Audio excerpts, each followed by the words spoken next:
എൻട്രാക്കൾട്ട് എന്ന ഈ ചാനലിലേക്ക് ഏവർക്കും സ്വാഗതം.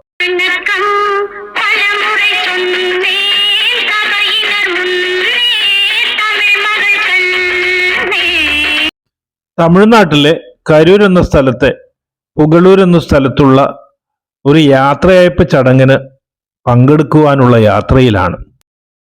കോയമ്പത്തൂരിൽ നിന്ന് പല്ലടം, കാങ്കയം, കരൂര്, തൃശ്ശിനാപ്പള്ളി തുടങ്ങിയ ഭാഗത്തേക്ക് പോകുന്ന റോഡിന്റെ അവിടെയുള്ള ഒരു സിഗ്നലാണിത്. ഒരു ട്രാഫിക് സിഗ്നൽ അഡ്ജസ്റ്റ് ചെയ്തിരിക്കുന്നത് കോയമ്പത്തൂരിലേക്ക് പോകുന്ന വാഹനങ്ങൾക്കാണ് കൂടുതൽ പ്രിഫറൻസ് എന്ന് തോന്നുന്നു. അപ്പൊ ഈ സിഗ്നലിന്റെ അവിടെ ഇത്തരത്തിലുള്ള ആളുകൾ വരും, നമ്മളോട് ചോദിക്കും ഇവർക്ക് എന്തെങ്കിലും കൊടുക്കണോ എന്ന് ചോദിച്ചു കഴിഞ്ഞാൽ എനിക്കൊരു തിക്താനുഭവം ഉണ്ടായത് മുതൽക്ക് ഞാൻ കൊടുക്കാറൊക്കെ ഉണ്ട്. പക്ഷെ ഇവരിൽ നല്ല ആളുകളും ഉണ്ട്, ചില ആളുകൾ വളരെ മോശമാണ്.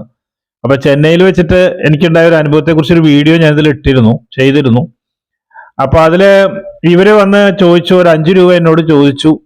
ഞാൻ 5 രൂപയ്ക്ക് നോക്കിയപ്പോ എന്റെ കയ്യിൽ തെരഞ്ഞു നോക്കിയപ്പോൾ ഒരു 5 രൂപ കിട്ടി. അപ്പൊ ആൾക്ക് സന്തോഷം. ഇനി വല്ലതും ഉണ്ടോ ചോദിച്ചു. അപ്പൊ ഞാൻ പിന്നെ നോക്കുമ്പോൾ 10 രൂപ കൊടുക്കാന്ന് വിചാരിച്ചു. നോക്കുമ്പോൾ 20 രൂപ ഉണ്ടായിരുന്നു. 20 രൂപയും കൊടുത്തു. അപ്പൊ അയാൾക്ക് സന്തോഷം കൊണ്ട്, അയാളാണോ അവളാണോ, സന്തോഷം കൊണ്ട് പറഞ്ഞു, ഞാൻ നിങ്ങളെ പൂജിച്ചു തരാം, നിങ്ങളൊരു വലിയൊരു നോട്ടിക്ക് തരൂ എന്ന് പറഞ്ഞു. ഒരു 500 രൂപയുടെ നോട്ട് ചോദിച്ചു. ഞാൻ കൊടുത്തില്ല.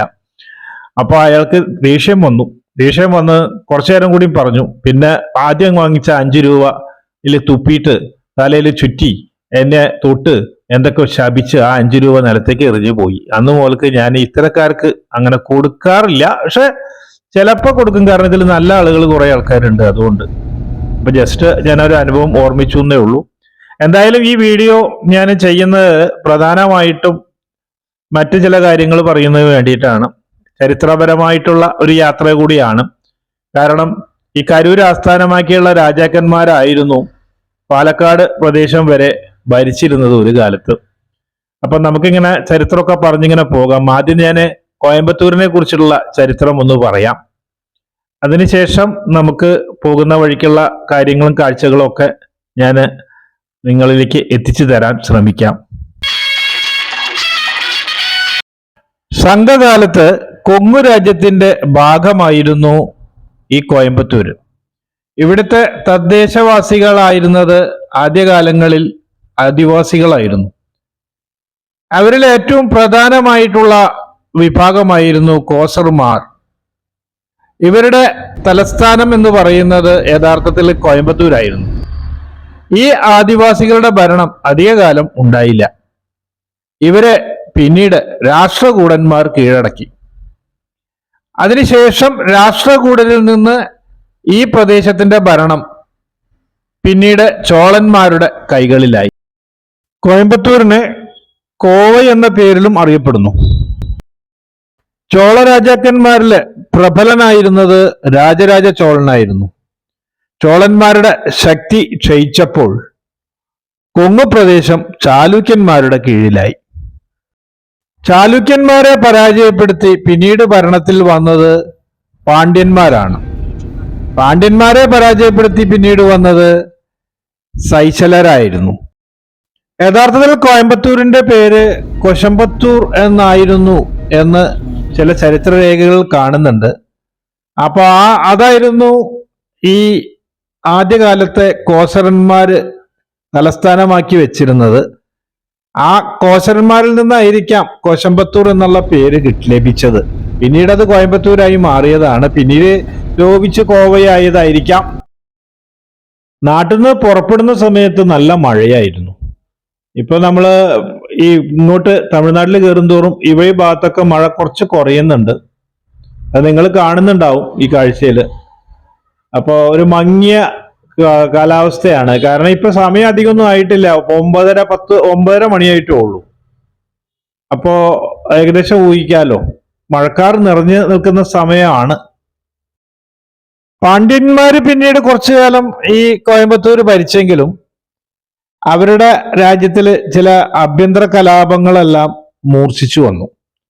ആ ആഭ്യന്തര കലാപം മൂർച്ഛിക്കുന്ന സമയത്താണ് ഡൽഹിയിലെ മുസ്ലിം ഭരണാധികാരികളെല്ലാം ഈ പ്രദേശത്തിലെ അധികാരങ്ങളിൽ ഇടപെടാൻ തുടങ്ങിയത്. അങ്ങനെ മധുര സുൽത്താൻമാരുടെ കൈകളിലായി ഈ പ്രദേശം. മധുര സുൽത്താൻമാരിൽ നിന്ന് പിന്നീട് വിജയനഗര സാമ്രാജ്യത്തിലെ ഭരണാധികാരികൾ അവര് ഈ ഇവിടുത്തെ ഭരണം കൈയടക്കി. അത് AD 1377 അവരൊരു 3 വർഷത്തോളം ഈ പ്രദേശം ഭരിച്ചു, 1378 വരെ. അതിനുശേഷം കുറച്ചു കാലം പിന്നീട് ഈ പ്രദേശം മധുര നായക്കന്മാരുടെ നിയന്ത്രണത്തിലായി. മുത്തുവീരപ്പ നായിക്കിന്റെയും പിന്നീട് തിരുമല നായിക്കിന്റെയും കാലത്ത് ആഭ്യന്തര കലാപം മൂർച്ഛിക്കുകയും അങ്ങനെ ഈ സാമ്രാജ്യവും നശിച്ചു. ഇതിന്റെ ഫലമായി തിരുമല നായിക്കിന്റെ ഭരണകാലത്ത് കൊങ്ങു പ്രദേശം മൈസൂർ ഭരണാധികാരികളുടെ കൈകളിലെത്തി. അവരെ നിഷ്കാസിതരാക്കിയിട്ടാണ് പിന്നീട് ഹൈദരാലി ഈ പ്രദേശത്തിന്റെ ഭരണം കൈയാളുന്നത്. 1799 ടിപ്പു സുൽത്താന്റെ പതനത്തോടെ മൈസൂർ രാജാവ് വീണ്ടും തിരിച്ചു വരികയും ഒരു ഉടമ്പടി പ്രകാരം ഈസ്റ്റ് ഇന്ത്യ കമ്പനിക്ക് ഈ പ്രദേശം വിട്ടുകൊടുക്കുകയും ചെയ്തു, ഈ കൊങ്ങു പ്രദേശം.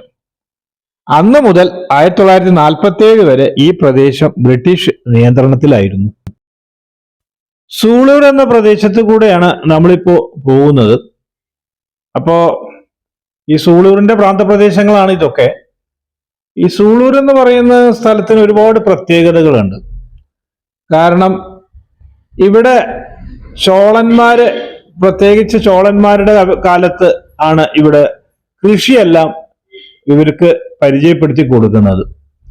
അതായത് 9ാം നൂറ്റാണ്ടിലെ ആദിത്യ ചോളന്റെ കാലത്താണ് കൃഷി ഉപയോഗിക്കാൻ അല്ലെങ്കിൽ കൃഷിയുടെ കാര്യങ്ങളൊക്കെ നടപ്പിലാക്കിയത്. അതുപോലെ തന്നെ 18ാം നൂറ്റാണ്ടിലാണ് സുന്ദരപാണ്ഡ്യൻ സൂളൂരിൽ ഒരു വലിയ കുളം നിർമ്മിക്കുന്നത്. അതുപോലെ ചോളൻ രാജ്യത്തിന്റെ അല്ലെങ്കിൽ സുളൂരിലെ ഒരു റിസർവോയർ നിർമ്മിക്കുന്നതും ചോള രാജാക്കന്മാര് തന്നെയാണ്.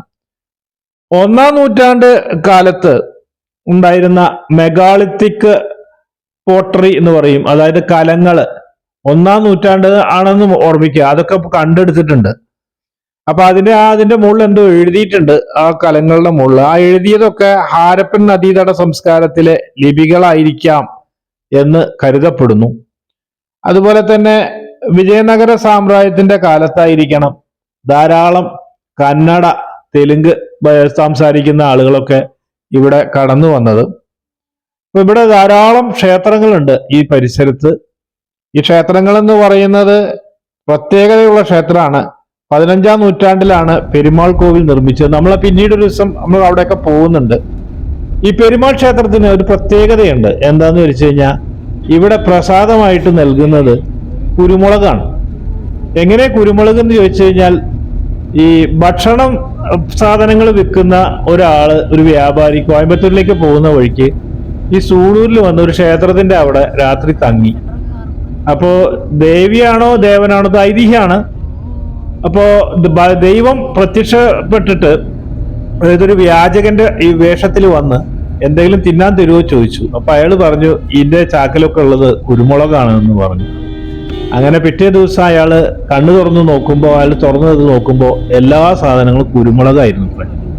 അപ്പൊ ഉടനെ അദ്ദേഹത്തിന് മനസ്സിലായി ഇത് വന്നത് ദൈവമാണ് എന്നുള്ളത്. ദൈവത്തിനോട് കരഞ്ഞ് കാല് പിടിച്ചു അപേക്ഷിച്ചു.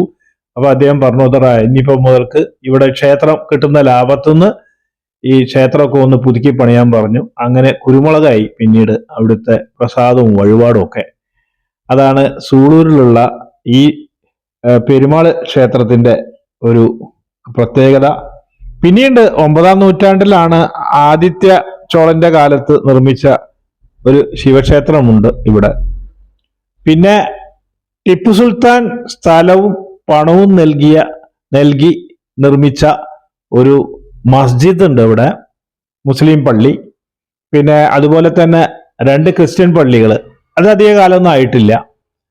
അപ്പൊ ഇതൊക്കെയാണ് ഈ സൂളൂർ എന്ന് പറയുന്ന സ്ഥലത്തുള്ള പ്രധാനപ്പെട്ട കാര്യങ്ങൾ. പിന്നെ ബാക്കിയുള്ള കാര്യങ്ങളിലേക്കൊന്നും ഞാൻ പോകുന്നില്ല. ഞാൻ ചെറുതായിട്ടൊന്ന് ചുരുക്കി വിവരിക്കുന്നു എന്ന് മാത്രമേ ഉള്ളൂ. നമ്മൾ കോയമ്പത്തൂരിന്റെ കാര്യത്തിൽ ഇനിയും കുറച്ചും കൂടി കാര്യങ്ങൾ പറയാനുണ്ട്, അതും കൂടിയും പറയാം. അനാവശ്യമായിട്ട് ഓണടിച്ച് കയറി പോകുന്ന ചില പാർട്ടി കൂടി വെച്ച വണ്ടികളുണ്ട്. ബസ്സുകളും ലോറിയും ഒന്നും മോശമില്ല. നമ്മുടെ ഡ്രൈവിംഗ് കൾച്ചർ തന്നെ വല്ലാത്തൊരു കൾച്ചറാണ്. ആ ബസ്സിന്റെ സൈഡിൽ നോക്കൂ, ഒരാൾ കിടക്കുന്നത് കണ്ടോ? അയാൾ ആ ചളിയില് നല്ലോണം കള്ളും കുടിച്ചിട്ട് കിടക്കുകയാണോ, അതല്ല അസുഖബാധിതനായി കിടക്കുകയാണോ, എന്താണെന്നൊന്നും അറിയില്ല. ഒരാളും തിരിഞ്ഞു നോക്കിയിട്ടില്ല. എന്നാൽ ആർക്കെങ്കിലും ഉണ്ടെങ്കിൽ ഒന്ന് ഫോൺ ചെയ്ത് പോലീസിനെങ്കിലും വിളിക്കാം. അല്ലെങ്കിൽ വിളിച്ചിട്ടുണ്ടാവും, ചിലപ്പോൾ ആരും വരാത്തോണ്ടാണോ, അല്ല സ്ഥിരമായിട്ട് ഇങ്ങനെ കിടക്കുന്ന ആളാണോ, ഒന്നും നമുക്കറിയില്ല. എന്നാലും നമുക്കൊരു വിഷമം തോന്നുന്നു. കയ്യിലെ കാശും കൊടുത്ത് അല്ലെ ഇങ്ങനെ റോഡിൽ ചളിയിൽ കിടക്കുന്നു. അതല്ലെങ്കിൽ ആ മനുഷ്യൻ വല്ല അസുഖബാധിതനായിട്ട് കിടക്കുകയാണെങ്കിലും, നമ്മൾ കേരളത്തിലൊക്കെ ആണെന്നുണ്ടെങ്കിൽ നമ്മൾ എവിടെയെങ്കിലും റോഡിന്റെ ഒരു സൈഡിലേക്ക് പിടിച്ച് കിടത്തില്ലേ? നമുക്കറിയില്ല. ഇനി അതെങ്കിലും റോഡിൽ നിന്ന് പിടിച്ചിട്ട് സൈഡിലേക്ക് കിടത്തിയതാണോ എന്നും എനിക്കറിയില്ല. എന്തായാലും ഇങ്ങനെ ഒരു കാഴ്ച നിങ്ങളിലേക്ക് എത്തിച്ചു, അത്രമാത്രം. കോയമ്പത്തൂരിനെ കുറിച്ച് പറയുമ്പോൾ അവിനാശി താലൂക്ക് രൂപീകരിച്ച അതേ വർഷം തന്നെയാണ് കരൂര് താലൂക്ക് തിരുച്ചിറപ്പള്ളി ജില്ലയിലേക്ക് കൈമാറ്റം ചെയ്യപ്പെടുന്നത്. 1979 6 താലൂക്കുകൾ ഈ ജില്ലയിൽ നിന്ന് മാറ്റിയിട്ട് പുതിയൊരു ജില്ല രൂപീകരിച്ചു. അതാണ് ഈറോഡ് ജില്ല. ഈ ജില്ലയിലെ ഉൾപ്പെട്ട താലൂക്കുകൾ ഭവാനി, ഗോപിചെട്ടിപ്പാളയം, സത്യമംഗലം, ഈറോഡ്, പെരുന്തുറൈ, ധാരാപുരം എന്നിവയാണ്. വണ്ടി ഒന്ന് നിർത്തി ഒരു ചായ കുടിക്കാമെന്ന് വിചാരിച്ചു. അപ്പോൾ ഇതിൻ്റെ ചുറ്റും ഇങ്ങനെയാണ് കാഴ്ച. കുറേ, അതായത് റെസ്റ്റോറൻ്റ് ഉണ്ട്, ബേക്കറി ഉണ്ട്. ബേക്കറിയോട് ചേർന്ന് തന്നെയാണ് ഭക്ഷണം കഴിക്കുന്ന അല്ലെങ്കിൽ ഈറ്ററി. അതുപോലെ ഇവിടെ റെസ്റ്റ് റൂമൊക്കെ ഉണ്ട്. അപ്പോൾ അത്യാവശ്യം തരക്കേടില്ലാത്ത ഒരു ബേക്കറിയാണെന്ന് തോന്നുന്നു. അപ്പോൾ ഇവിടെ കുറേ സാധനങ്ങൾ എഴുതി വെച്ചിട്ടുണ്ട്, വൃത്തിയൊക്കെ ഉണ്ട്. അതാണല്ലോ പ്രധാനമായിട്ട് വേണ്ടത്. ഇത് കണ്ടോ, ഇവിടെ ഉഴുന്നുവട, പരിപ്പ് വട, ഇതിനൊന്നും ചട്നിയൊന്നും ഇല്ല കേട്ടോ. പിന്നെ ഒരു സമൂസ, പിന്നെ അപ്പുറത്ത് ഇരിക്കുന്നത് തൈര് വടയാണ്. ഇത് കേക്കാണ്.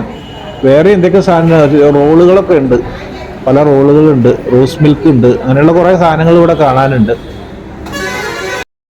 യാത്ര തുടരുകയാണ്. അപ്പോൾ നമ്മൾ നേരത്തെ പറഞ്ഞതിൻ്റെ കുറച്ചുകൂടി കാര്യങ്ങൾ ബാക്കി പറയാനുണ്ട്. അതായത് 2008 തിരുപ്പൂര്, ഉദുമൽപേട്ട്, പല്ലടം, പിന്നെ അവിനാശിയുടെ ഒരു ഭാഗം എന്നിവയും, അതുപോലെ ധാരാപുരം, കാങ്കേയം, പെരുന്തുറ, അതിലെ ചില ഭാഗങ്ങളൊക്കെ ചേർത്തിട്ട് മറ്റൊരു ജില്ലയുണ്ടാക്കി. അതാണ് തിരുപ്പൂർ ജില്ല. ഇങ്ങനെ കോയമ്പത്തൂര് 8 താലൂക്കുകൾ മാത്രമുള്ള ചെറിയ ഒരു ജില്ലയായി മാറി. അതായത് കോയമ്പത്തൂർ നോർത്ത്, അതുപോലെ കോയമ്പത്തൂർ സൗത്ത്, മേട്ടുപ്പാളയം, അന്നൂർ, സൂളൂർ, കിണത്തിക്കടവ്, പൊള്ളാച്ചി, വാൽപ്പാറ എന്നിവയൊക്കെയാണ് ആ താലൂക്കുകൾ. 2014 കോയമ്പത്തൂര് നിന്ന്, അതായത് കോയമ്പത്തൂർ സൗത്തിനെ 3 താലൂക്കുകളായിട്ട് വിഭജിച്ചു.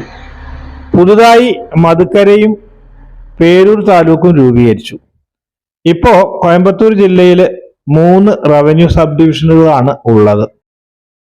കോയമ്പത്തൂർ സൗത്ത്, കോയമ്പത്തൂർ നോർത്ത്, പിന്നെ പൊള്ളാച്ചി. 2018 പൊള്ളാച്ചിയിൽ നിന്നും ചില പ്രദേശങ്ങൾ എടുത്ത് ആനമലൈ എന്ന ഒരു പുതിയ താലൂക്കും രൂപീകരിച്ചു. ഇപ്പോ കോയമ്പത്തൂർ ജില്ലയിൽ 11 താലൂക്കുകളാണ് ഉള്ളത്. കോയമ്പത്തൂർ സൗത്ത്, കോയമ്പത്തൂർ നോർത്ത്, പേരൂർ, പിന്നെ മധുക്കരൈ, അന്നൂർ, മേട്ടുപ്പാളയം, സൂളൂർ, പൊള്ളാച്ചി, കിണത്തിക്കടവ്, ആനമലൈ, വാൽപ്പാറ എന്നിവയൊക്കെയാണ് ഇപ്പൊ പ്രസന്റിലുള്ള കോയമ്പത്തൂരിലുള്ള താലൂക്കുകൾ. അങ്ങനെ പുകളൂർ ലക്ഷ്യമാക്കി നമ്മൾ യാത്ര തുടരുകയാണ്.